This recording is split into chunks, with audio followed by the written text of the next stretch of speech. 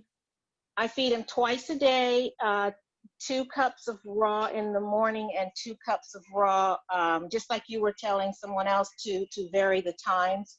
So anywhere between 3 and 6:30 in the evening time is when he gets his dinner 2 cups. Okay. And do you feed him any kind of like probiotics or anything like that? I was giving him, what is it called? Flaxseed. I was only doing a 1/4 of a teaspoon once a day because I wasn't sure how much I should be giving him, and I didn't want to cause any additional problems. Yeah. And then I ordered I ordered the Gut Soothe and the Phyto Synergy, and Okay, it just arrived today, so I want to start him on that. Okay. See if that, because to answer your initial question, definitely inflammation in the gut can cause malabsorption, and they aren't feeling full, right? They wouldn't be feeling full or having like the satiety that they should be having. Try that and see if that does sort of calm him down as far as being, when you say he's always hungry, does he like try to like counter surf and stuff, or what does he do? Like, how do you know he's hungry? You just scarf his food down, or? Well, no, he eats slow. I had to teach him to eat slow because he used to just, you know, gobble. But Yeah. I got to where I would stand at his bowl and just kind of rub his back and tell him, slow down, slow down. And I was always putting my hand in there so that he could know that his food is not going to walk away. So now he does take his time eating, but an hour to 2 hours later, he can go in the kitchen and he'll go to his bowl to tell me it's empty. And so what I do is after he eats, I immediately wash the bowl and put it away, but he'll still go look for it. Or he'll go to the refrigerator because he knows that's where his food is. And I'll say, show mommy what you want. And he'll sit in front of the refrigerator. And I'm like, sweetie, you just ate. I don't know. I don't want to overfeed you. Does he get bones? No, he gets it. It's all ground up in his raw. Okay. I would consider, I would put him on the 2 products that you just got, and then about 3 weeks into it, a month into it, see how they're doing. Maybe let Caitlin know at Adored Beast, just like let her know how he is. And then I would start thinking about giving him recreational bones to chew on, because maybe some of his wanting to eat is also a nervous habit, and you know, just being able to chew will give him some ease. You know, I would try that. And the other thing you can try is a digestive enzyme, right? Because that can help as well, to be sure that he's digesting all of his nutrients. But if he's getting diarrhea, you made the right choice with Gut Soothe over a digestive enzyme. So try that and let us know, like in a month's time, 3 weeks to a month's time, how he's doing. And then just let Kaylin know that I recommended you start feeding him some recreational bones in about 3 weeks. And then let's see if that helps him, because to me it sounds like he's needing to chew, or he's needing to have some kind of stimulation, and bones would be really good for him, but I wouldn't do it yet, especially if he's got diarrhea. Okay. Awesome. And just Jen, Kaylin's email is questions, plural, @adoredbeast.com. Okay, thank you. You're welcome. Awesome. All right, Juliet. Juliet, if you want to chat or talk, that'd be awesome. I'll just give you the permission there. But if you don't want to, that's okay. I'd be happy to read it for you. She's there. Yeah, I see Hey, her. I'm here. Hey. Hey there. Get the dog on. Okay. So I have a Jack Russell who's 11, and I've had him for 10 years. Oh. And he eats raw and cooked, and he's never had any shots or chemicals, anything in 10 years. As clean living as I can, but we travel full time. So I would say our probably biggest nemesis is the glyphosate out there. Mm-hmm. But so recently he had a big downturn. All of a sudden he was like on the couch for 3 days, and then ended up getting some blood work done, find some very high liver values. And he also has some back issues, some pretty serious back issues from a dog attack that unfortunately is giving him some pretty good neuropathy. He has a pretty good shake at times. Okay. So anyway, he was down for like 3 days, started getting better, but still, I would say for 6 weeks now, he's been waxing and waning of okay, but then not so great. And so got to the CSU, or Colorado State University Vet School, happened to be near here, got in for ultrasound that revealed nothing, and the blood work is better.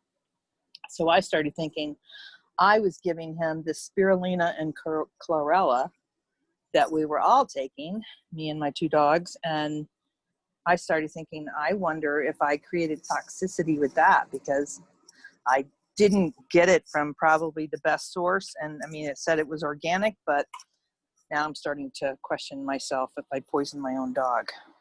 Oh, well, your other dog's not sick? No, Mm-hmm. no. And you don't feel sick? I don't feel sick. Sometimes my knees really flare up with, and I'm starting to wonder about that, because it comes and goes. And I wasn't doing it all the time. I was, I do it for a few days, and then I wouldn't do it. So were you around, like in the last, like 3 weeks prior to that, were you around any kind of sprays, like chemical sprays? Well, it's hard to know. It's hard to, everybody freaking sprays their freaking grass. That's what's just, there I was at the University of Colorado Vet Hospital, and I was walking my other dog, and I looked down and I went, oh crap, this grass is perfect. That's how you know.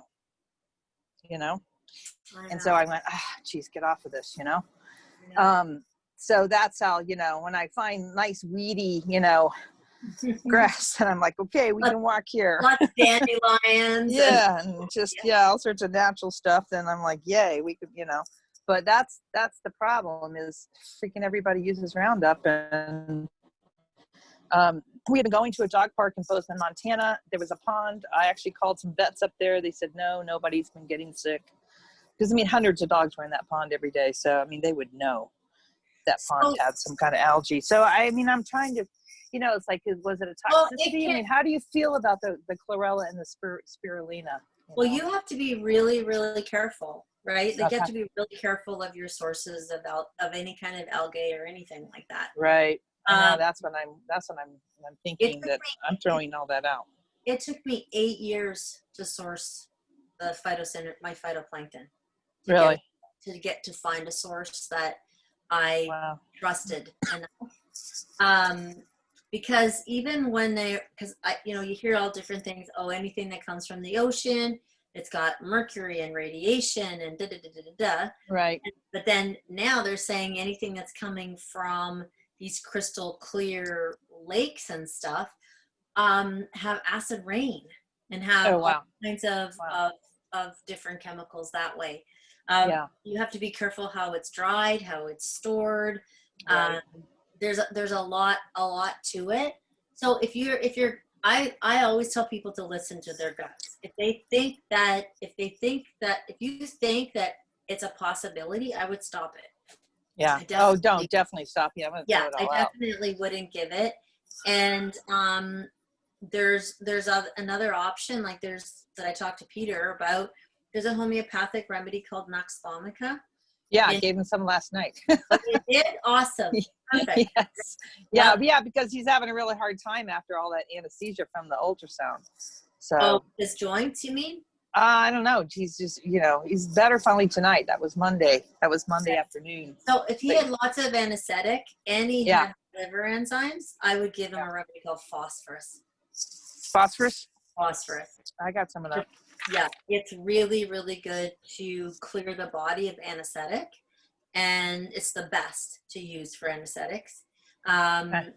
And liver support, like liver tonic. And the Okay, reason cool. that I say liver tonic is because it sometimes there can be other issues going on and you see it in the liver. So at least liver tonic deals with the pancreas, the gallbladder, the kidneys, and the liver. So make sure that it's a portal system support of whatever you're going to use. And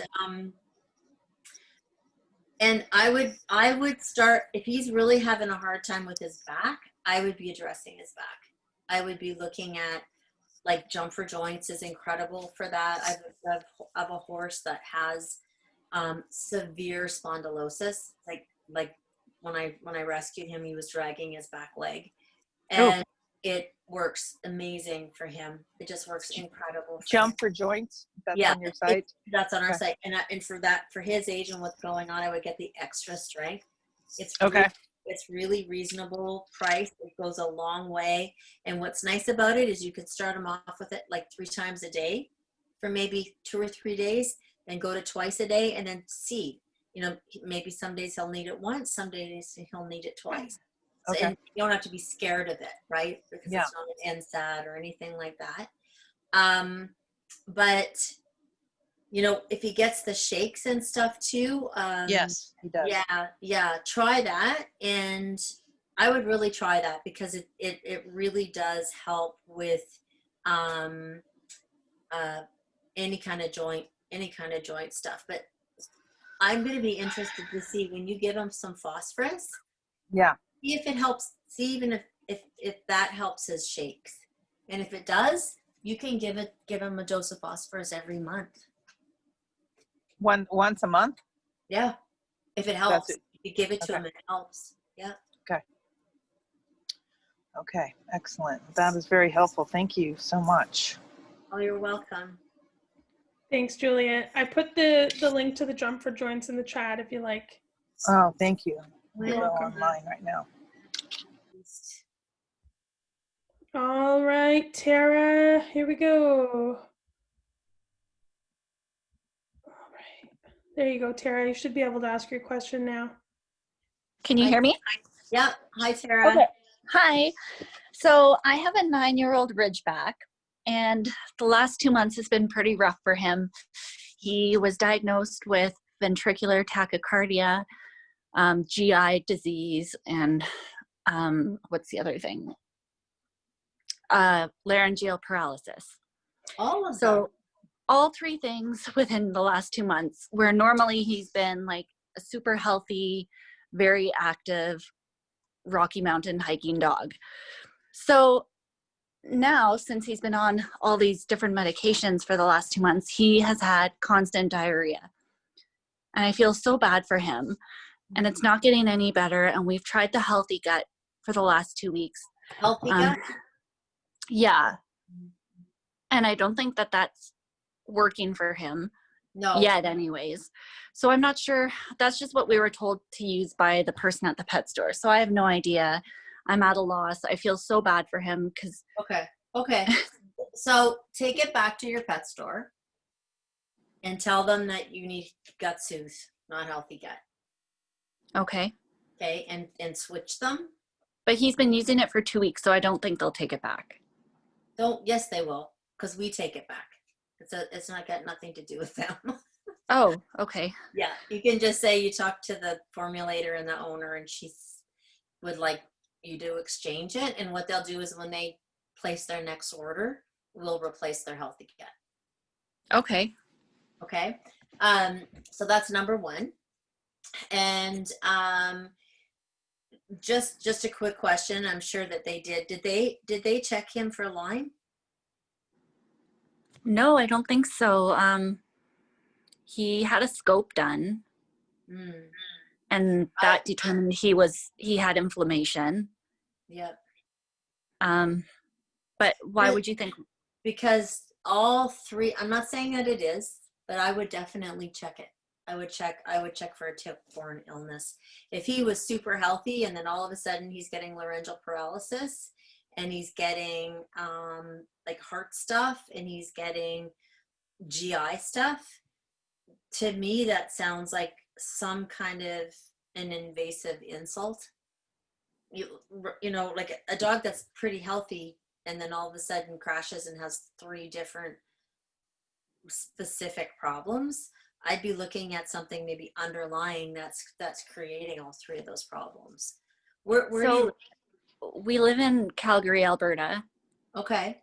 So we hike a lot in Banff, and he does like really, really long hikes. Like last year, his longest was 30 kilometers. So he's like a very, very active, healthy dog. But Okay. he does take Bravecto. Well, he did. We don't want to give it to him anymore, but he took Bravecto, the 3-month thing. So I don't think he has Lyme disease. I've never seen a tick on him. We always check. I don't know. Yeah, you know, it may not. I just think it's not going to hurt. It wouldn't hurt just to do a titer. Okay. There's some pretty good holistic vets in Calgary, right? I don't know. We've never seen a holistic vet. I would So go it's see a holistic vet. okay. That's the thing I would do. Because what's going to happen is that something's definitely going on with your dog.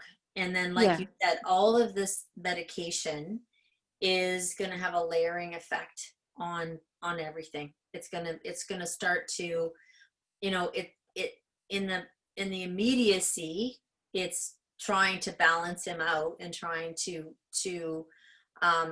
create a solution, but the long-term side effects and toxicity of drugs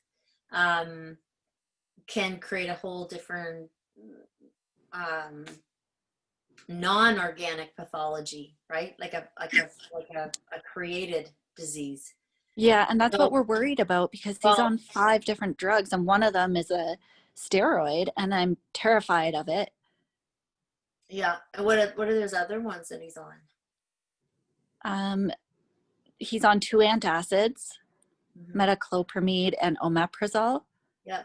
And he is on budesonide, which is and then he's also on sotalol and mexillatine for his heart. Yeah, it's a lot. Yeah. I would, okay, so go back and get Healthy Gut. I mean, go back and get Gut Soothe. Okay. Get Liver Tonic. Liver tonic, okay. Get Phytosynergy. Okay. Because, I mean, I don't want to load him up with too many things. Start him on the Gut Soothe. Stay on that for maybe 4 or 5 days. Add Liver Tonic next. Wait 3 or 4 days, then add Phytosynergy. The Liver Tonic will help him compensate with the drugs, for the drugs. It'll help to support his liver and his kidneys. Okay. The Phytosynergy has a really, really high amount of superoxide dismutase, which is helps with free radicals and scavenging inflammation and stuff. That'll really help. And then the Gut Soothe really should help his esophagus and his gut. But honestly, I would also, I know she's so busy right now, she's not really even taking any more clients, but before we leave, Steph, can you put in the chat Andrea's contact? Andrea Ring, she's an animal homeopath. And then maybe put in like Katie Kangas, give her Katie Kangas's number and oh my God, I just went brain dead. The emergency vet, ugh. Sarah, not Sarah. No, the emergency vet that we just had on. I just went totally brain dead. Oh, Barry Sands. Yes, thank you. Yep. Put those in the chat. What I would really, really highly recommend is that you get a hold of the two vets that I just said. They're veterinarians. They're in the US, but they are taking like Zoom and telephone consults. Okay. I would get a second opinion about your dog, because I find it really weird that the dog's healthy and doing these major hikes and then all of a sudden he crashes. Yeah. That doesn't sit right with me. I think something's possibly something else is going on, that maybe he has to stay on his heart meds, but chances are you might be able to get him off of everything else. So I'm not sure if the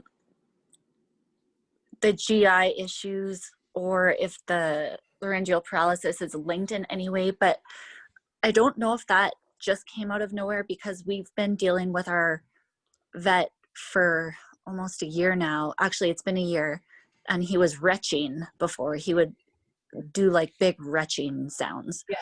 And she said, I wouldn't worry about it. We did an x-ray and there's nothing to be found, and don't worry. And then almost a year later, so 2 months ago, we went back and she did an x-ray. She didn't find anything. So she sent us to the specialist, and that's who said to do a scope, and then they found the GI issue. So I'm wondering if this has been going on for that whole time, and maybe it's from the retching, it caused the paralysis. I don't know. I don't know if that's even possible.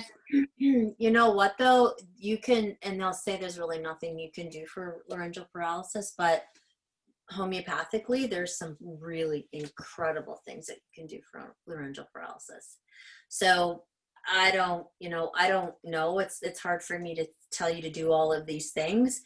If he were my dog, I would get a consult with Andrea and one of those two vets. Okay. Andrea specializes in homeopathy and can probably help him like immediately while the two veterinarians are kind of going through his records and looking at stuff, or one of the veterinarians, because Okay. I really feel like with the proper support, you will be able to take him off stuff and he'll have a better quality of life for sure. Yeah, and that's what we want to do. We don't want him on all these medications. Yeah.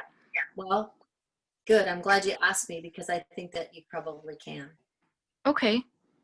Well, Tara, that's great. Thank you so much. You're welcome. Good luck. Thank you. Tara, before you go, I just want to send a note. Which store, if you don't mind saying, did you shop at, so I can send them a note that you'll be coming in? Sure. It's called Tailblazers, and it's in Calgary. It's the Copperfield location. Got Or it. sorry, not Copperfield. It's the Legacy location. They're great, those guys. Yes, Yeah. they're amazing. Thank you. You're All welcome. right. Gina, there you are. There you go, Gina. You should be able to chat with us now. She's muted. Gina, can you, oh, there you go. Hey, Gina.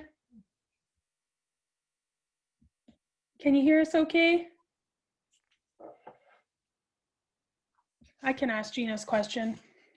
Hi, Julie. Do you have any ideas how I can help my dog that's covered in Malassezia yeast infection right now? She gets this every year, secondary to her environmental allergy flare-up. She has red inflamed skin, many flakes, darkened plaques, patches of hair missing, purple skin.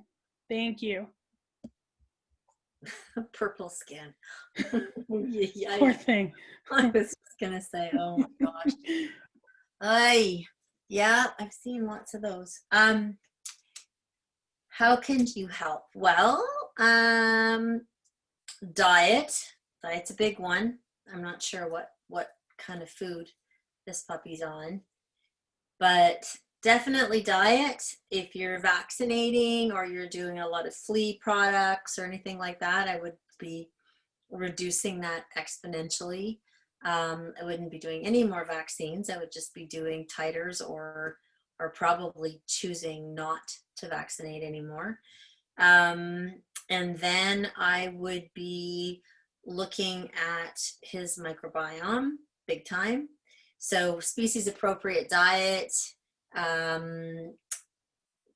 It's too bad she can't talk, so she can tell me what kind of diet he's on. And then definitely looking, we have a product called Yeasty Beast. So if he's that bad though, I wouldn't be doing just straight Yeasty Beast. I would probably start with our Phytosflora, and he's raw, no vaccine since puppy. Awesome. How old is he? Did you say how old he was? She's 4. Okay, what is she? What kind of dog is she? Like breed? Irish Terrier. Ah, okay. So what I like to do in cases like that is, because you could be totally right. It could be all just yeast. It could also be environmental issues. It could be sometimes just food related. It can also be leaky gut. There's if she's that bad, there could be a lot of different things going on. So I would start with Phytosflora and liver tonic. I would do that for 2 weeks. Then I would do, I would start Phytosynergy. I would, along with the other 2, I would do that for a week. Then I would start the Yeasty Beast. But I would only do the Yeasty Beast for 3 days. And then you stop everything, do the Yeasty Beast protocol for 3 days, then go back on to the Phytosflora, liver tonic, and Phytosynergy. Actually, don't stop Phytosynergy. Keep doing Phytosynergy all the way through.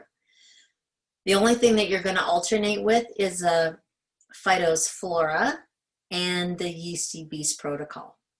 So you'll do 3 days of Yeasty Beast protocol, then 3 days of Phytosflora, then 3 days of the Yeasty Beast protocol, then 3 days of the Phytosflora, and you're going to keep alternating it, so that, because if she has that much yeast, the Yeasty Beast protocol is designed to try not to have too big of a yeast die-off. So that's called a Herx reaction, where the yeast dies off too quickly, and then the dog actually winds up getting symptoms that looks exactly like the yeast infection's just getting worse. So you want to kill the yeast, but you want to kill it really slowly, and at the same time you want to try to heal the gut. So Phytosflora has less of our 14 strain and more of our canine species probiotic. It also has human fulvic acid, which will help to replenish the gut lining. So, and it also pulls toxins out. It works like a chelation therapy, because when yeast dies, there's 15 known toxins in yeast. One of them being acetone. So when you think of that purple skin, acetone literally eats the skin. That's what that inflammation and that terrible smell and how painful it can be and how it can go purpley blue. That is from these toxins that the yeast produce. But when they die, they actually produce 10 to 30 times as many toxins when they're dying. So the dog becomes incredibly toxic if it dies too quickly. That's why if it's that bad, it's good to alternate. And then the Phytosflora has the chelation or the fulvic and humic acid, which is a mineral that pulls out toxicity. So what we're trying to do here is we're trying to boost the dog's ability to detox, and then we're going to try and help the gut lining, and then we're going in to try and kill the yeast, but then we're going to give it a break, go back into the gut lining, and then stay there for a couple of days, and then go back into the yeast again. And we're going to keep alternating them like that. Once you start doing that, again, you can contact Kaylin at questions@adoredbeast and keep us kind of posted, so that if you're having any problems, you can just let us know. And pay attention to the diet, because sometimes the diet, if it's too inflammatory, sometimes it helps when you're first starting a protocol or something like this to keep them on one protein for, I get into trouble all the time by saying this, but sometimes really bad cases, I'll keep them on the same protein for 3 months, just to, and a protein that I know is non-reactive. And I do that so that the body can focus on healing the gut, getting rid of the yeast, and doesn't have to deal with an inflammatory marker protein. And it just helps the body chill out a bit and be able to focus a little bit more on being specific of what it's going to heal. Awesome, Julie. Thank you. I wrote that little protocol that you just rhymed off there about the 3-day rotation in the chat. Okay, good. All right. Awesome question, Gina. And there was a couple of people on here asking about yeast. So that's super helpful for everyone. Yep. If you can. Kind of when you're looking at Adored Beast products, or you're looking at anybody else's products, it doesn't have to be Adored Beast. What you want to try and remember is you always want to protect and support the liver, because the minute yeast starts to die, or even when they have yeast, it really taxes the liver because of the amount of toxins that are in it. So you want to have that. You want to have as much superoxide dismutase as you possibly can, which is a super strong antioxidant to deal with that. And then you want to try and be healing the gut at the same time as you're trying to deal with the yeast. But then you want to give the body a little bit of a break of killing the yeast, go back to healing the gut, and just alternate it so that they don't get a Herx reaction, which is, again, it looks like their yeast is getting worse, but in fact it's not getting worse. It's dying too fast, and then you wind up taking them back to the vets, and they still have yeast, but the vet feels like the yeast is getting worse, and then they wind up putting them on ketoconazole and secondary antibiotics and blah blah blah. You go in this big vicious circle. Yeah. Thank you. Okay, Tiffany. How's that? Are you able to talk? Yep. Can you hear me? Oh, yeah. Oh, amazing. Thanks, guys, for taking my question. This is awesome. Okay, so I've talked about my Westie, who's 15 years old, Lewis, a little bit, because 2 years ago he suffered badly from recurring HGE. Okay. It was terrible. He was hospitalized many times. And through my own research, because my vet just kept putting him on antibiotics and antidiarrheals and all of that, I found you guys. So I started with Liver Tonic and Gut Soothe, and it seemed to go away.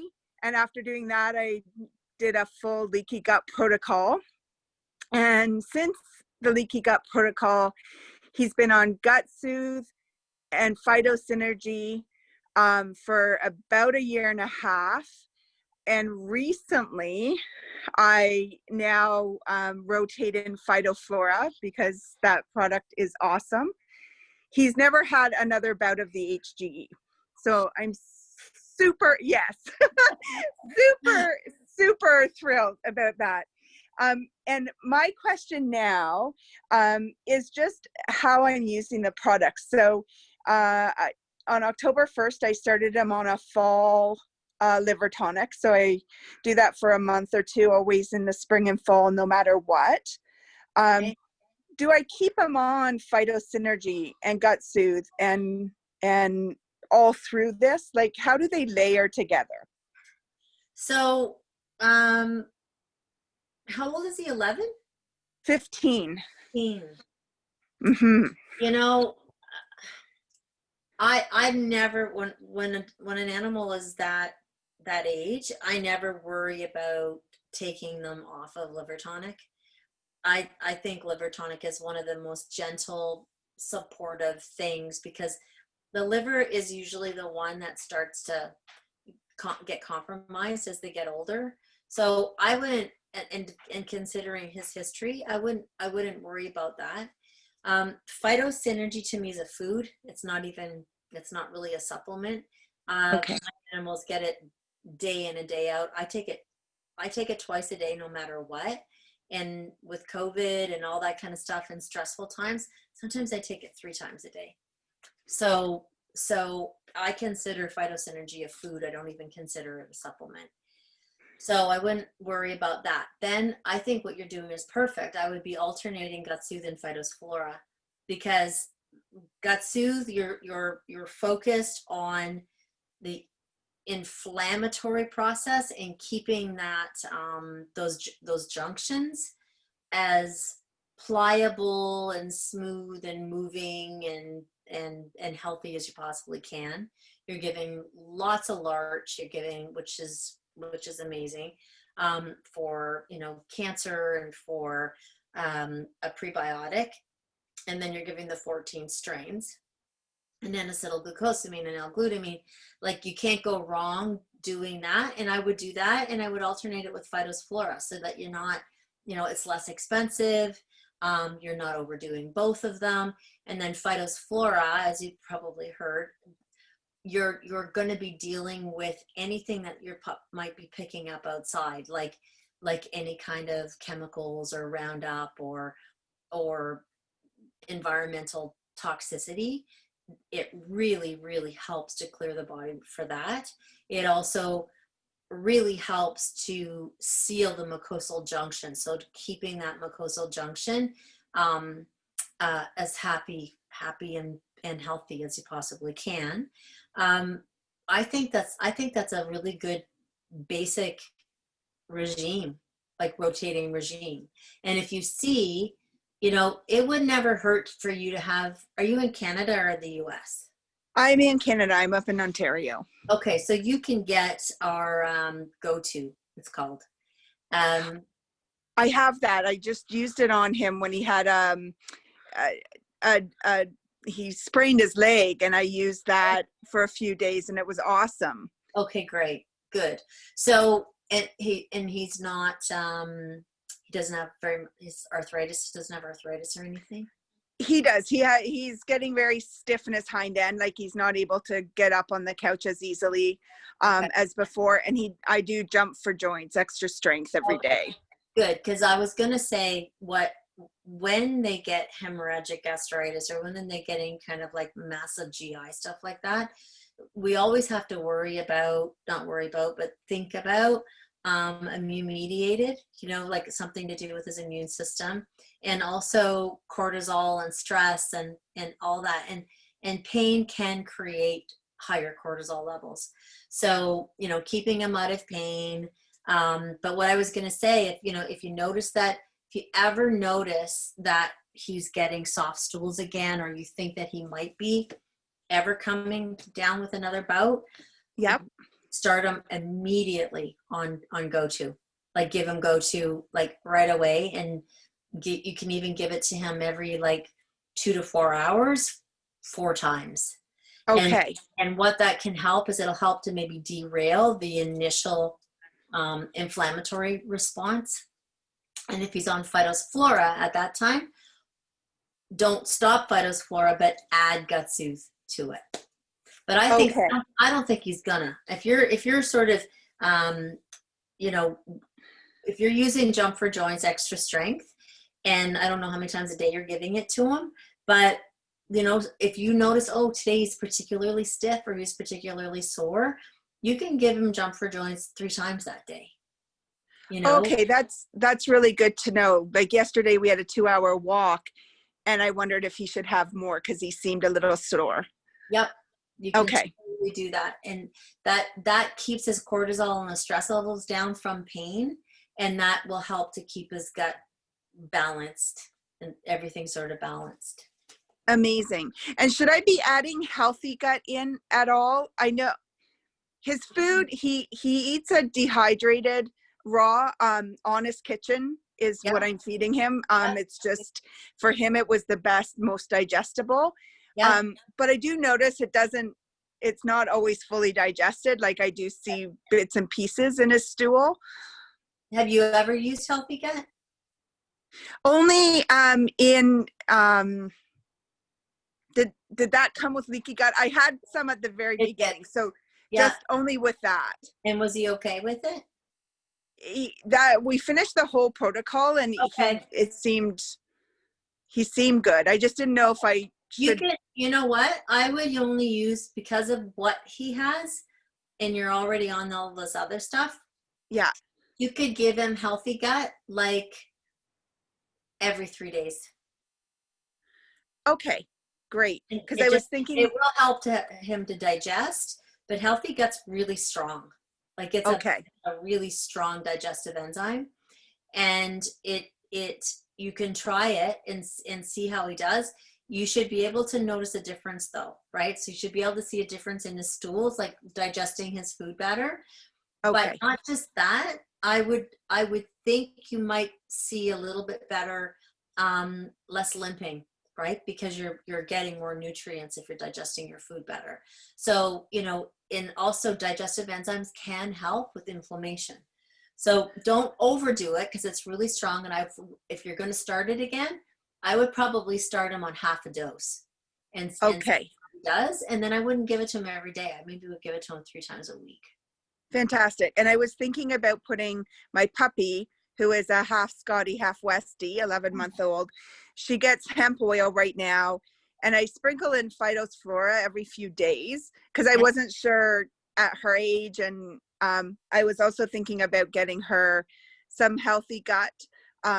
She's on a very high-end kibble that I do a dehydrated raw mixed into with her. Okay. Do you do it all dry? No, I moisten the dehydrated raw, so it's a gravy with over the kibbles. Over the kibbles.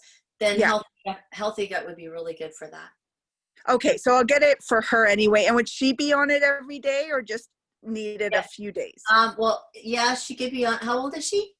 She's 11 months almost. Oh yeah, she can be on it every day. And the other thing that's good is Phytosynergy, because it's got the superoxide dismutase and minerals and the whole 9 yards. Like I said, I think it's more like a food, but it's also nice when you're rehydrating stuff, maybe once or twice a week to rehydrate it with bone broth instead of water. Oh yes, I do. I always have a container of bone broth that I add to them. And yes.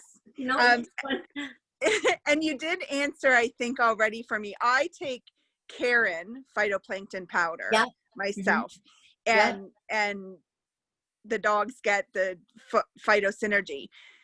Just for convenience and because I'm on a tighter budget of putting them together. Would they take my Karen, or should I just be taking the Phytoflora?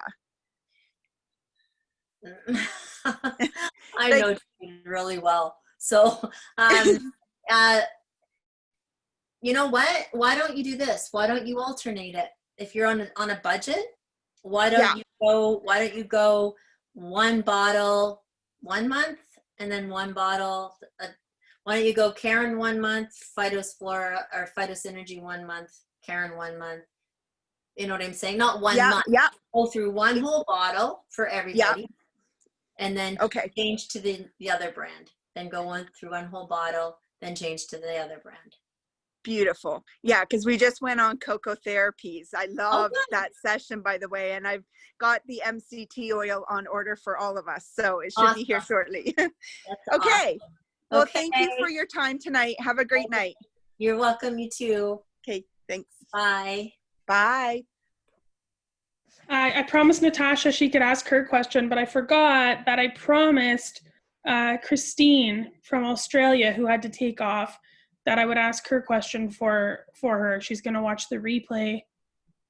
Okay. So she said, what do you think of Fragaria 30C for dental health, or are there better products? Raw meaty bones just aren't enough to keep my 3-year-old dog's teeth clean.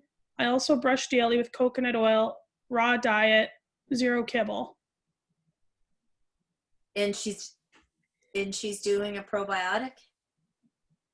Not as far as I can see, no. Okay. Send her, is she the one that's not there because she's in Australia? Okay. Send her our recipe for the probiotic and the coconut oil. And I would highly recommend, before she does anything like too crazy with the teeth, is get her on Phytophthora for like a lot of dental disease is coming from the gut, right? Because your acid, whether you're a dog or a human, doesn't matter, comes up from your gut and showers in your mouth. So plaque is bacteria. So the best way to fight bacteria is through a type of probiotic that's going to address that. So I tell her that I would try Phytos, and you know how you just did the recipe for her? Instead of using blood bugs, I would use Phytophthora. So I would feed it and I would use it as the dental paste. Oh, okay. Yeah, got it. And Natasha, or sorry, not Natasha, Christine, when you're watching the replay, shoot me an email and I'll send you the recipe, because the chat's not going to be here on the replay. Steph@adoredbeast.com, or tag me on Facebook in our Facebook group, the Adored Beast Apothecary Collective, whichever works. Anything else, Julie? No, I think that's what I would try, and then tell her that she can keep us posted. Tell her to watch in like 3 weeks, right? Yeah. Let us know in 3 weeks if it makes a difference. I wouldn't be giving unnecessary homeopathic remedies unless I really needed to, right? So I would try making the bacteria in the gut way more healthy to see if that bacteria can deal with the bacteria that's in the mouth first. I like that approach. Super smart. Awesome. All right, Christine, Natasha, here you go. Natasha, I'm curious about your screen name here. What's that about? Can you hear us? She's muted. Oh, you might have to Hi. unmute yourself. Hey. Hi. It's probably my son's name. Is that? I'm not sure what comes up. Student health and well-being. Yeah, I have no idea. I see that too. I don't know. Hey, that works. Nice. Yeah. So so thank you for taking my question. I have 2 cats that I feed a commercial raw, which is like a 80-10-10 ratio, and one of my cats have had through-white crystals about 1.5 years ago. So in the last 5 months, I finally made the decision to change to raw food, but I was told to stay away from poultry. Is that dangerous to give poultry? With your cat that's had the certified crystals? Yes, yeah. You know, and he loves chicken protein, so it's I changed the proteins, but he loves chicken. Yeah, so long as you're rotating them, I wouldn't, just putting him on raw compared to canned or compared to dry, you're going to change his pH dramatically, right? Okay. So if he's got, where are you? In Ontario, Mississauga. In Ontario. Yeah. We have a product for crystals called Easy Peasy. Okay. And it is such a I don't know. It's a really, really good product. I don't like saying this and doing this, but everybody tonight seems to have issues that more than likely products could help. Okay. There's 2 things in it. One is a powder that's got N-acetylglucosamine in it. It's got cranberry. It's got all different kinds of ingredients that keeps the pH balanced, like to what it needs to be for a cat, so that it doesn't produce sturivites. But it also has a bottle in it of homeopathic remedies that's really well known to actually help to decrease or dissolve crystals. So it's not meant if your cat's blocked. That's an emergency situation where you have to go to the vets. But it's to do it, even if your cat doesn't have it, if it has a tendency to do a protocol 2 to 3 times a year, just routinely. Okay. All it will do is really help to prevent it. And a lot of people say, a lot of cats that are symptomatic of crystals are boys, and but tons of girl cats have it. Tons of female cats have it. It's just their urethra is larger, so they don't get blocked. But they still have pain. They're still uncomfortable, but nothing like a male, because the male has to travel through the urethra, scratches the side, inflames the urethra, and then the urethra goes into spasm, and that's when they block. But lots of times they still have crystals and they're asymptomatic. So it's really nice to be able to give them something as a proactive approach that's natural. Okay. But I would mix it. I don't like giving just one protein on all protein. I don't think you should give all poultry, but I think if he likes it, you should still give poultry. Okay. All right. And is there anything else I should add as a supplement? Because as I said, it only has muscle, organ, and bone. I don't give anything else. Muscle, organ, and bone. Muscle, organ, and bone. You could give him definitely phytoplankton, like the phytosynergy, because remember I said it is like a food and cats go nuts over it. They love it. It's really fishy smelling. It's excellent for them. And then, once in a while, you could add maybe 3 times a week. You could add either healthy gut to it, or you could add just love bugs, because there's larch in it as a prebiotic, and it's an excellent, excellent fiber for cats. Okay, I give your pre and probiotic. Oh, then you're giving it. I give that daily. Okay, then that's fine. Then I would just add phytosynergy, and then I would do the urinary tract, the easy peasy. Easy, okay. Like 4 times a year? Or 3 times a year. Okay. Sort of like, spring, end of fall, end of winter. I would just, when you think about it, every 3 months or something. Okay. Awesome. Yeah. Okay, thanks, thank Julie. you so much. I really appreciate it. I have a lot of customers, and I had a lot of patients that their cats just notoriously got crystals even on raw, and when I put them on that, touch wood, they never got them. Awesome. Thank you.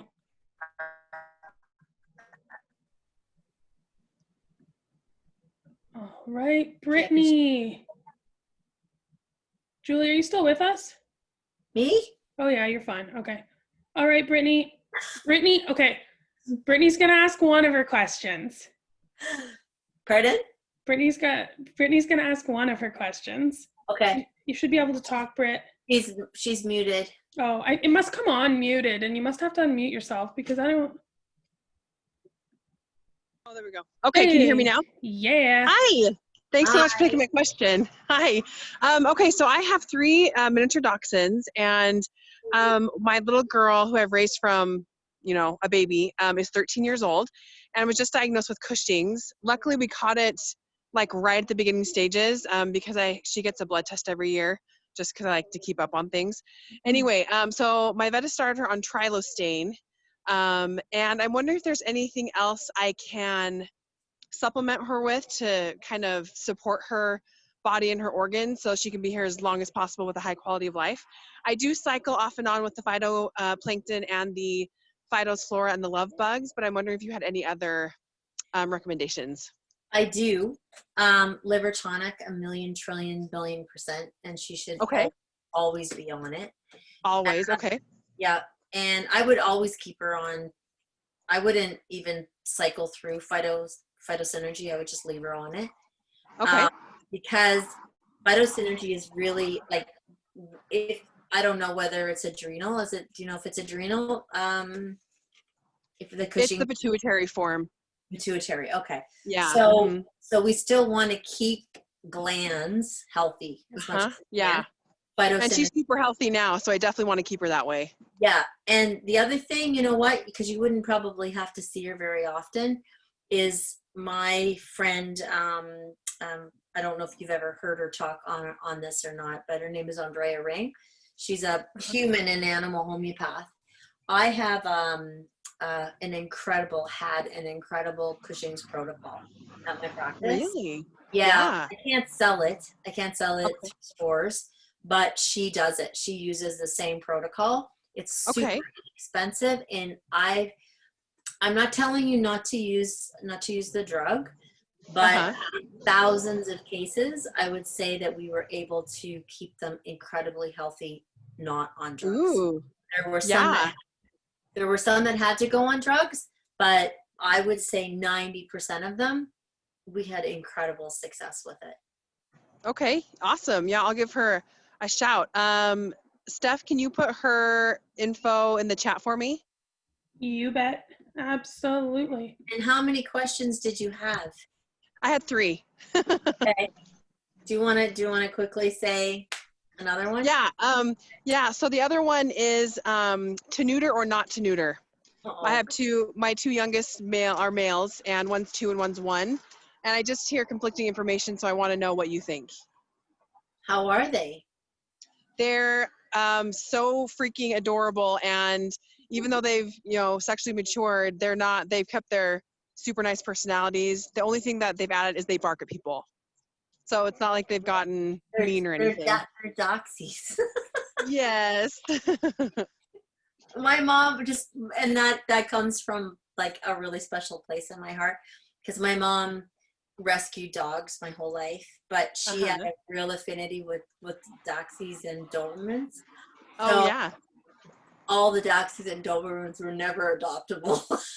Oh, right. I would have 5 million Dachshunds if my husband would let me. God. I think at one time we had 11 Dobermans and like 9 Dachshunds. Oh my gosh, that's amazing. Whole time, like they weren't up for adoption; they were unadoptable. There's something wrong with them. Anyways, you know what? My dog's not neutered, so I don't really know. Okay. Are you worried about like cancer? Are you worried about? Yeah, that's specifically what I'm worried about. That is what you're worried about? Yeah, because you just hear conflicting information, and I just can't tell what the source of truth is. I know. Well, nobody has a crystal ball. Like, absolutely totally. Nobody has a crystal ball. And for what I don't know. Like, I just think that if they're not like super frustrated, that would make me go, oh, maybe like if they're constantly humping something and they're walking around with erections and you can tell that they're stressed that they can't have sex. Yeah. That to me outweighs, because they've already sexually matured as far as their bones and their joints. Yeah. If you feel like they're becoming sexually frustrated, I would think about it, because I think the stress of that will have a large health consequence. Totally. Okay. But if they're not, and they're like, hey, who cares and whatever, or they have stuffed animals, I don't know. Yeah. Then and they're fine with it, then fine. My dog is unneutered, and sometimes I feel really bad for him, and he gets so like he wants to have sex so bad. He's grabbing my cats, and it's like, oh my gosh, constantly having to pull him off my cats. And there's been a few times when I've been like, I think I'm going to get him neutered because I feel like he's stressed. But you know what I think it was? We have coyotes. This is a really sad story. It makes me almost cry when I talk about it.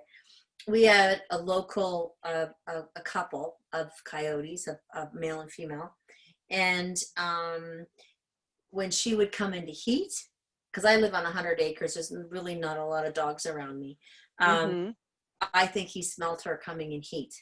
So he would get really ramped up. Yeah. But in the last 2 years, he hasn't been, touch wood, hasn't been so bad, but I think it's because somebody shot her. Oh. So, yeah. So if I had actually thought 2 years ago I have to get him neutered because he's too frustrated, but was there not like that? I wouldn't. Okay. Awesome. And then my third question was, do you have any tried and true methods for potty training? Because I've now had 4 dachshunds, and as you know, they can be a bit harder to potty train, but we've had success. But my baby, who's about to turn 1 next week, he still isn't potty trained, and I feel like none of my tricks are working.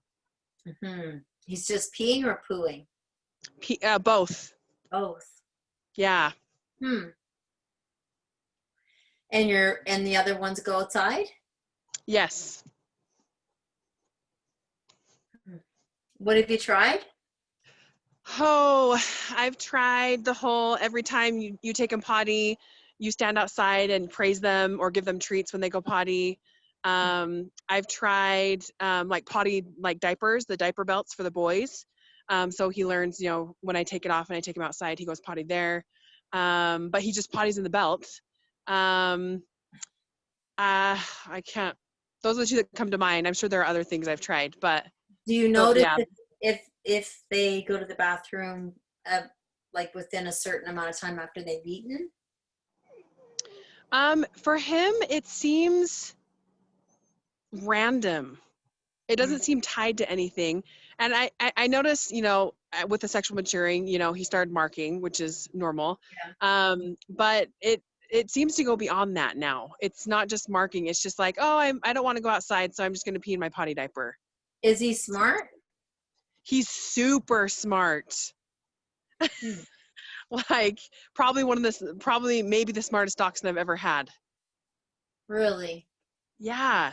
So wonderful. So I don't know if he smells his brother's scent in our house, and I don't know what's going on. That could be the whole choosing not to neuter, right? Like that whole that whole pheromone thing. Totally. You could try pheromones. You could try and get pheromones, like put a pheromone diffuser in or something. Or you could reach out to, I wonder if Evan would have some suggestions with that.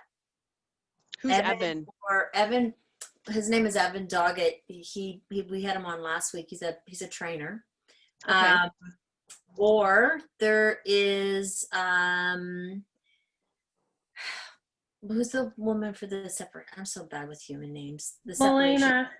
Milena might have some ideas. Okay. You could reach out to them. I would ask them. I would ask the trainers first, and then if you don't have any success, you know, people might think I'm wacky to say this, but there's some really, really good animal communicators. Yeah. Okay. Try to figure out like why he's doing it, like what is it? Yeah, totally. Okay. Especially awesome. Well, thank you so much. Yeah, exactly. That's why it's kind of a conundrum to my husband and myself. I'm the worst person in the world to ask about training.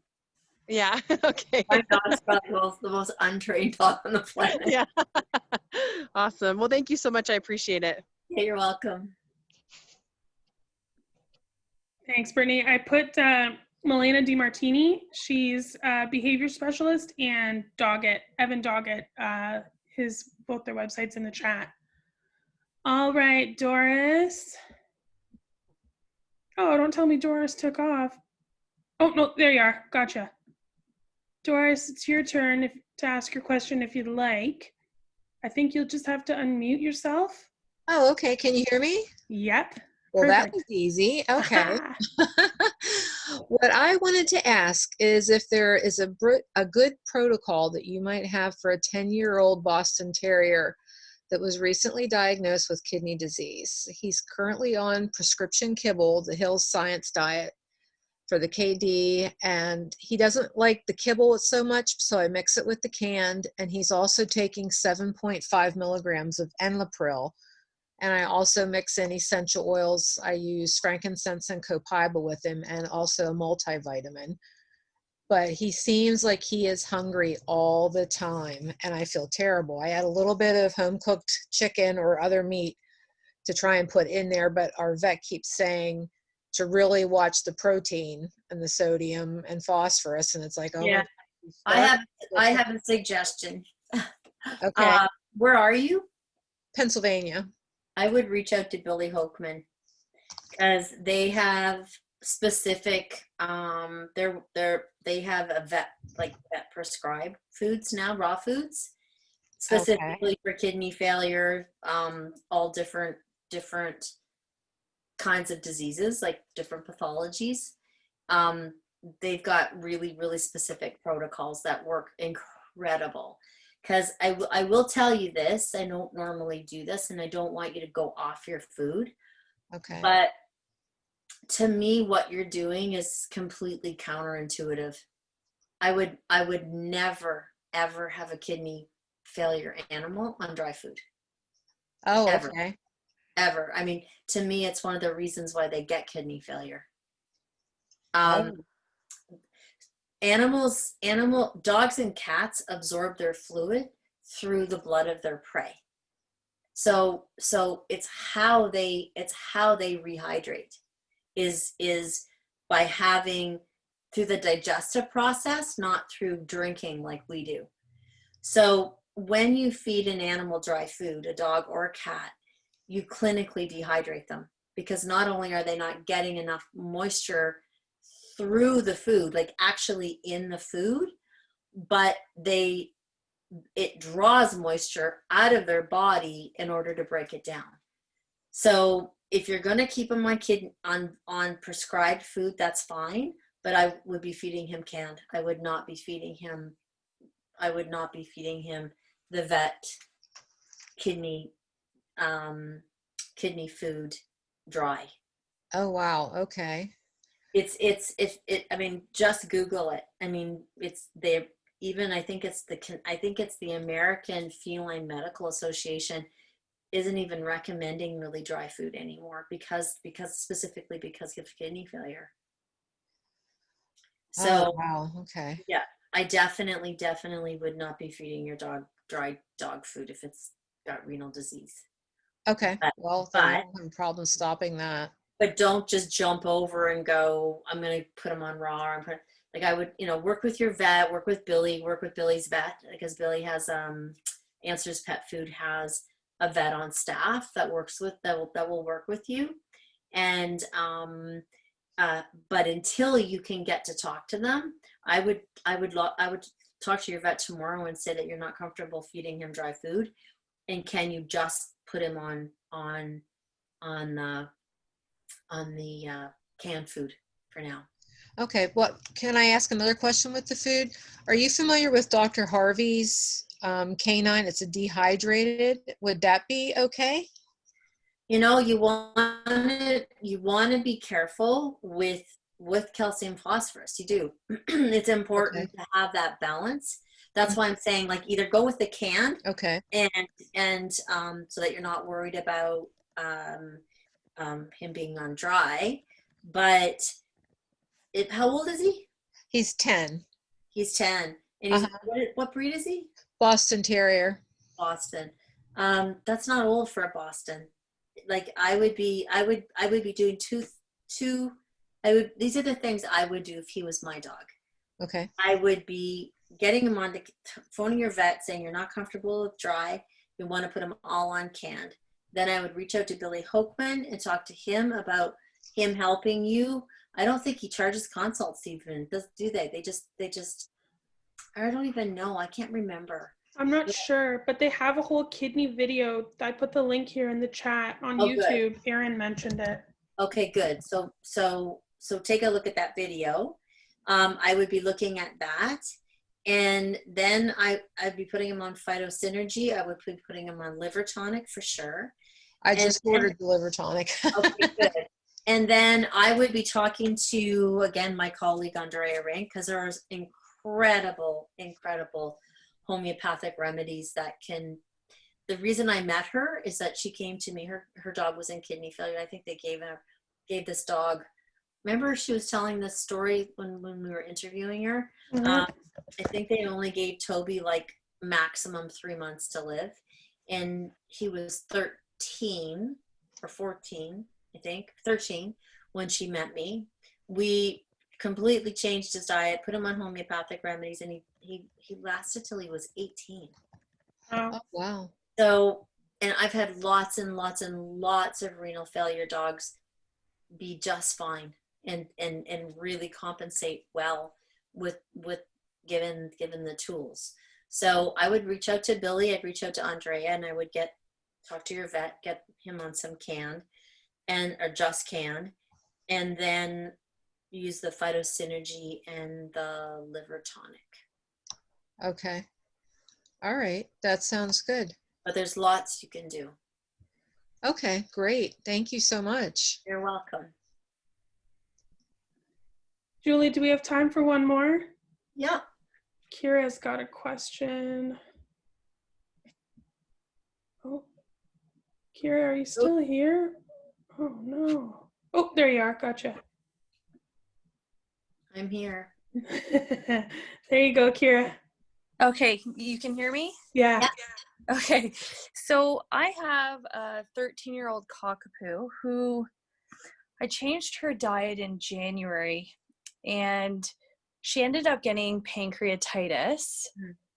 So I now have her on the liver tonic, the Phytos Flora, and the Synergy. And I'm wondering, can I keep her on the liver tonic forever and the Synergy forever? Yeah. And if I need to, the Phytos Flora, should I rotate it with something? With another one? Like after we're done the Phytos Flora, should I put her on Healthy Gut or? How's she doing? She's doing great. Okay. No, you can just keep her on all that. But what you can do you know what she does if she becomes symptomatic? What are her symptoms? Before eating, she really, really shakes. And I mean, she hasn't had it since I changed her food again and put her on the liver tonic and put her on the Phytos Flora. Okay. And Synergy. Okay. So again, where do you live?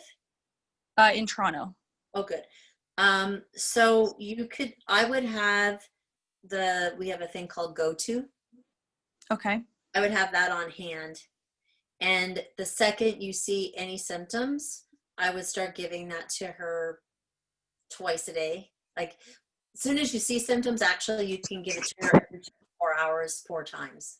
Okay. Like just because the big thing about pancreatitis is catching it early and dealing with the pain.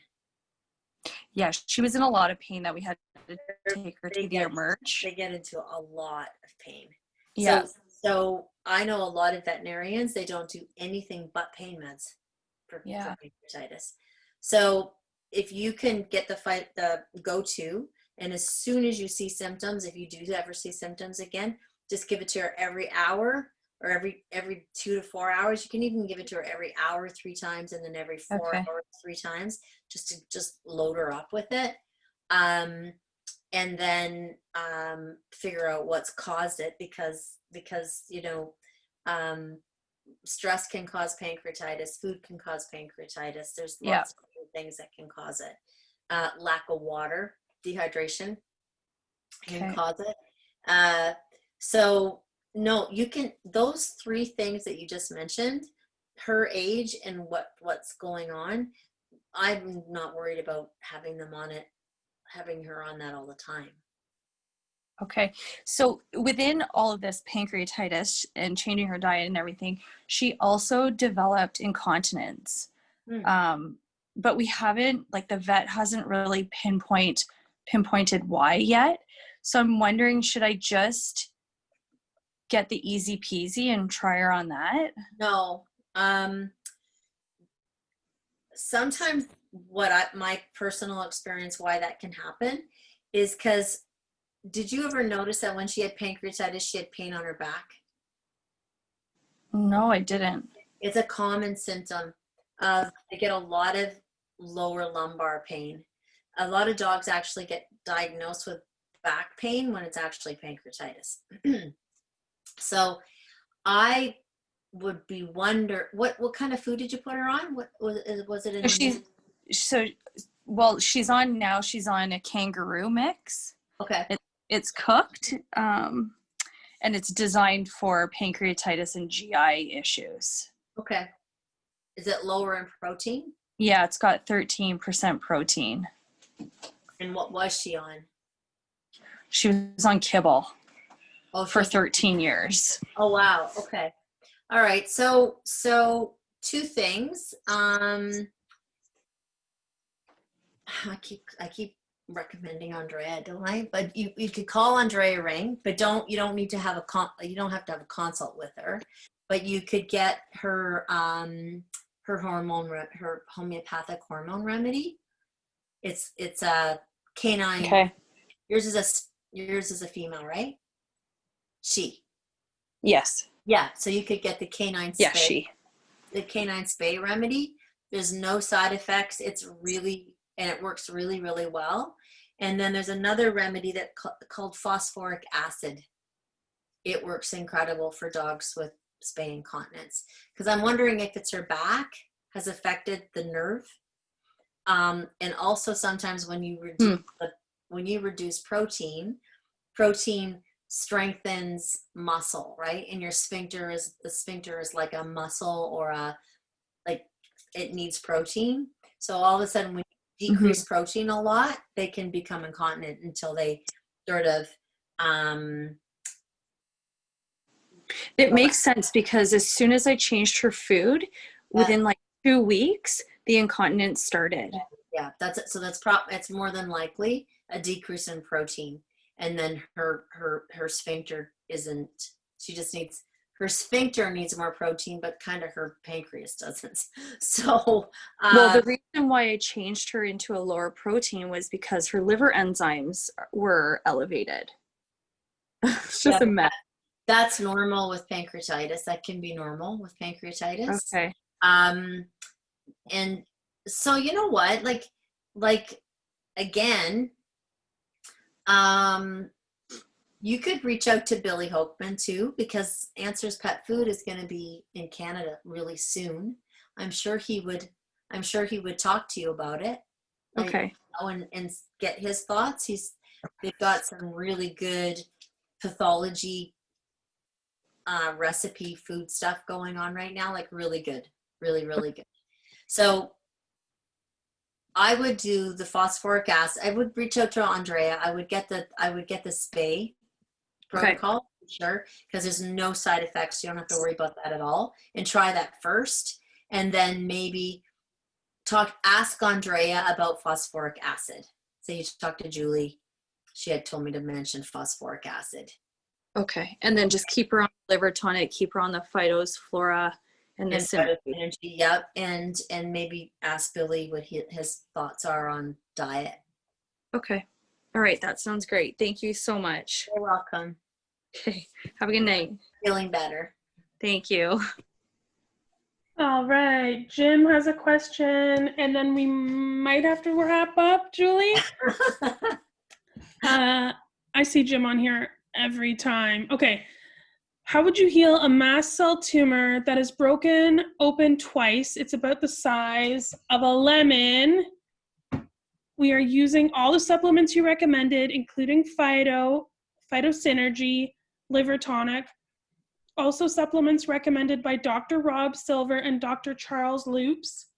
Billy is a 10-year-old Tibetan Terrier. We were told that these type of tumors don't heal very well. He's on a home-cooked organic diet. We're using PEA as well as the cream by Vitalis, also CBD oil.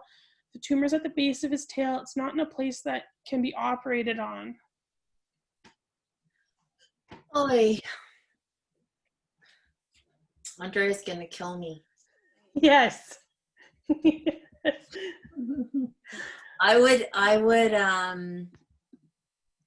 talk to her, because there's lots of incredible homeopathic remedies like that you can give internally, like calendula and hydrastis and thiocyanium, and like she could create a combination remedy that would help with the histamine and the mast cell response, and then as well as the healing response.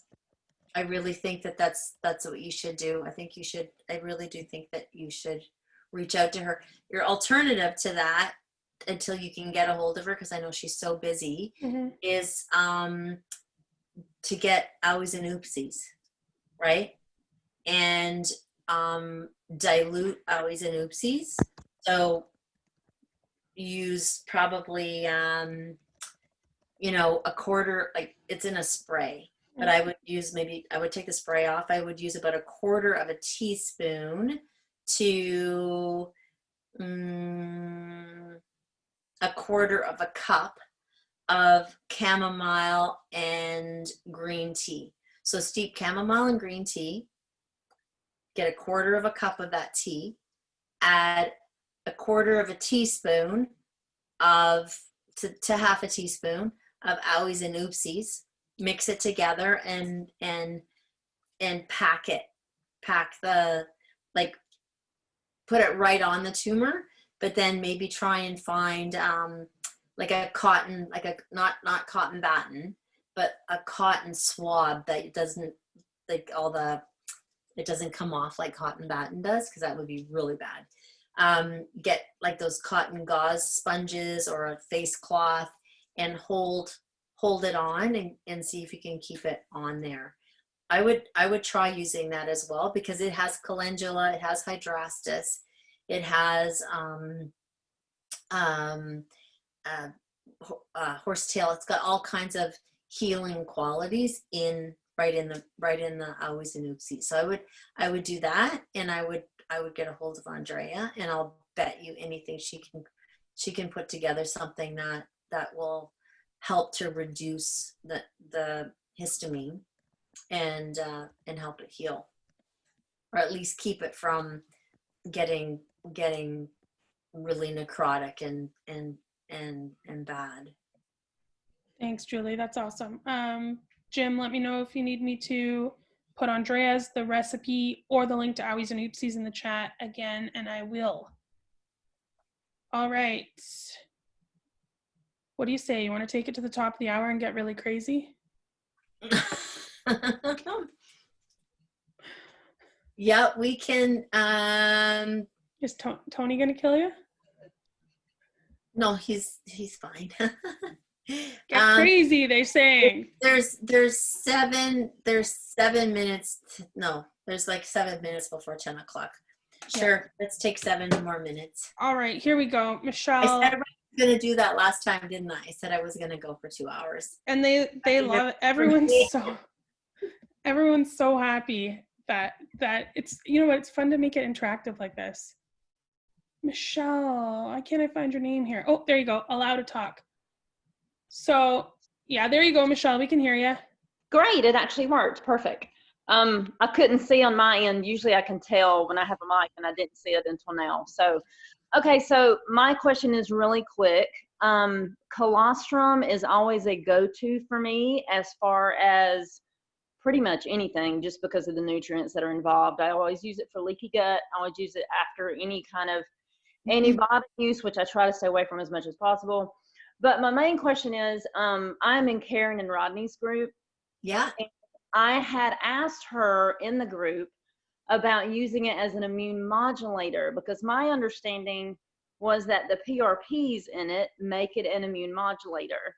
But she said to not use it as that because it's too much of an immune booster. Yes. So I have a dog with DM. And I stopped using it at that point when she said that, and I had not given him, a huge amount before that. But I, of course, want to make sure I'm not doing anything to boost his immune system. So I Okay. just wanted to check with you about an immune modulator, or if I should just stay away from the colostrum altogether for him. I would be careful with it because it really does. I mean, that's the whole reason of colostrum, right? It's given to infants. It's coming from the mother's milk to the infant to raise its immunity against viruses and bacteria. So, I mean, that's its whole focus, really, is IgA and IgG and stuff. So I would be careful. I agree with Karen completely. Okay. Immune modulators they're hard to come by, but Phytos Flora, we're actually allowed to make the health claims that it's an immune modulator. Oh, really? Yeah. Oh, okay, So, great. yeah, so we did the study, and those two bacterias have been proven to modulate the immune system. Okay, So perfect. not only is it in theory that it did, but we've actually proven it in research and now can make those health claims. Okay, and then how do you feel about reishi mushroom as an immune modulator? I think mushrooms in general have more of a modulating effect than a stimulating effect. So I love mushrooms, but I would just be 1,000,000,000% sure where you're getting them from. Yes. To know that they're not grown on silica, that they're not, that they're, they're coming from a super reputable source. Yeah, I usually get Paul Stamets stuff. I pretty much trust his, so that's pretty much where I go for my mushroom stuff. Oh, that's awesome. Okay, awesome. I'm done. Thank you so much. I appreciate you staying on with us. Okay, you're welcome. Christy, are you open to taking the mic? Yep. There we go. Hi. Hey. Hi. Thank you so much. My question is about my nearly 11-year-old Havanese, Cocoella. She has very severe IBD, which has resulted in kind of chronic pancreatitis, hypothyroidism, and Dr. Roman has diagnosed her with Pleckner's disease. So with everything that's going on, I'm trying really hard to better balance her diet. She's unable to eat raw to digest it. So she's eating emu and some zucchini. And I was just wondering if there was any nutritionist that deals with those kind of hypersensitive dogs that you might recommend. Yes, I have seen 4 so far. I would recommend Sarah Griffith. Okay. She's incredible. Like she's amazing. She's very non-ego, but I would say she's probably one of the best, in my opinion, in the world. That's awesome. So, thank you so much. Yeah, I would suggest that. The other thing I would suggest too is a phytoplankton.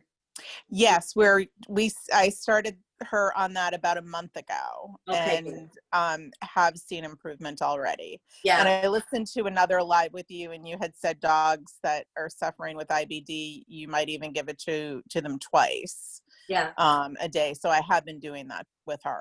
That's good, because she will get nutrients from that even if she can't digest it.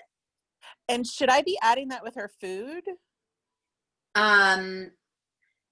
Yeah, you can put it in her food. Yeah, for sure. Yeah. And sorry, go ahead. No. So I know the person that you're working with, are you doing any probiotics or any kind of gut trauma stuff? So we just reintroduced Restore, which is called something else now. Yeah. And she is super sensitive with any kind of probiotic. I should mention she was also diagnosed with EPI, but we think she's now intolerant to the porcine enzyme. So we've been using kind of extra oral MBRT to try to serve as her digestive enzymes. So we tried enzymes with probiotics from Pet Health Nutrition Center in Connecticut, and that was a massive fail. And Dr. Roman and I were talking about possibly trying Gut Soothe. Do you think my super sensitive puppy would be able to tolerate that?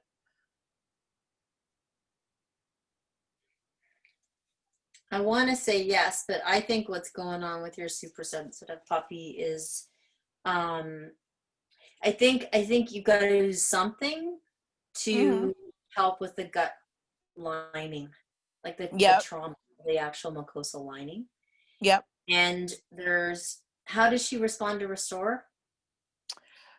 We had taken it off of her because it was making her vomit. And that was probably about a year ago, and we just started reintroducing it. And how's she doing?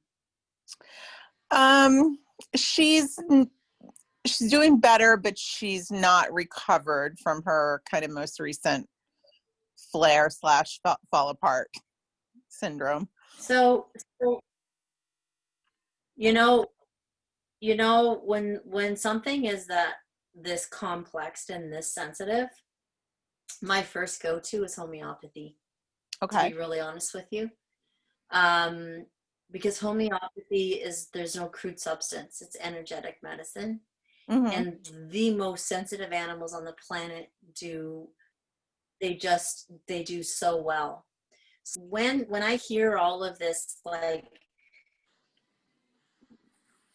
kind of like crashing stuff and super sensitive stuff, to me it really does sound like she does have leaky gut, because it sounds like her gut is allowing everything that goes in to go into her bloodstream.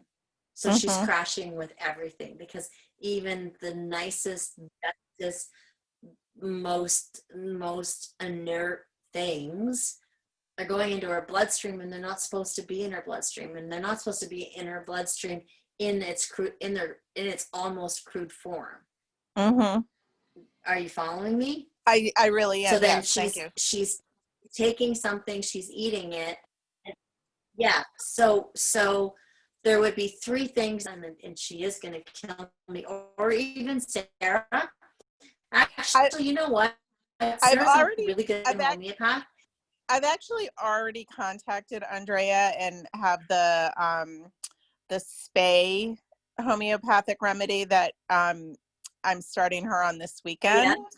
And I was going to ask for a consult because Peter also goes to Dr. Roman, so we talk, and he was talking that she has a remedy for pancreatitis, but leaky gut has never been brought up in all of her long medical history, so it does make sense to me, though. Well, it makes, I can't see how she is so reactive and so sensitive, unless it is that when she's eating, like, you can have the best microbiome on the planet, right? You can have transplants, you can have all of that stuff, but if that mucosal lining is trashed, even probiotics, even bacteria is going to enter into the bloodstream, and it's not supposed to be there, right? Even the best things in the world, it's going to go in, she's going to have a reaction, and it's going to be overwhelming for her body. So I think that contact Andrea. Don't tell her you want a remedy for pancreatitis, because I think your dog needs I don't want to say autoimmune remedy, but I think your dog needs a couple of things. What Andrea will probably do is find something that suits her overall, like her entirety, and then she'll probably send you things for acute episodes to have on hand. Andrea was my right-hand person at my vet hospital. So what we always did is we would give the appropriate remedy that we felt matched your dog's entire system. hypersensitivity, pancreatitis, her emotional state, what her symptoms are like when she gets sick, the fact that she throws up easy, blah, blah, blah, blah, the whole nut, inflammatory bowel disease, everything.